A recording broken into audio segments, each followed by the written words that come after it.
Hello viewers, this is Spify channel. இறைவா என்னுடைய friends கிட்ட இருந்தும் முகஸ்துதி பண்ணுறவங்க கிட்ட இருந்தும் என்னை காப்பாற்று.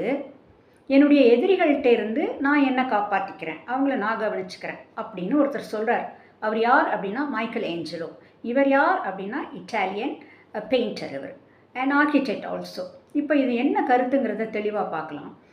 அவர் என்ன சொல்கிறார் அப்படின்னா, என்னை என் ஃப்ரெண்ட்ஸ்கிட்ட இருந்து காப்பாற்றுங்க அப்படின்னு கடவுள்கிட்ட கேட்குறாரு. ஏன் அப்படின்னா, ஃப்ரெண்ட்ஸுங்கிற போர்வையில் கூடவே இருக்கிறவங்க தான் நமக்கு குழி பறிப்பாங்க. அது என்னால் கண்டுபிடிக்க தெரியல, அதனால் என்னை காப்பாற்றுங்க அப்படின்னு சொல்கிறார். அதே மாதிரி முகஸ்துதி செய்பவர்கள் யார் அப்படின்னா, நம்ம முன்னாடி சிரித்து நல்லா பேசுவாங்க, ஆனால் மனசுக்குள்ளே அவங்களுக்கு வேறு ஒன்று இருக்கும், அது நமக்கு கண்டுபிடிக்க தெரியாது.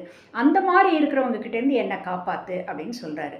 ஆனால் என்னுடைய எதிரிகள்கிட்ட இருந்து என்னை நான் காப்பாற்றிக்கிறேன், கவனிச்சுக்கிறேன் அப்படின்னு சொல்கிறார். ஏன் அப்படின்னா, இவன் எதிரி அப்படிங்கிறது நமக்கு தெளிவாக தெரியுது, அப்போ நாம் ரொம்ப கேர்ஃபுல்லாக இருப்போம். ஆனால் கூட இருக்கிற ஃப்ரெண்டோ முகஸ்துதி பண்ணுறவங்களோ எப்போ நம்மளை காலை வாருவாங்கன்னு நமக்கு தெரியாது. அதான் அந்த பொறுப்பை அவர் கடவுள்கிட்ட விட்டுறாரு. ஓகே தானே? எஸ்.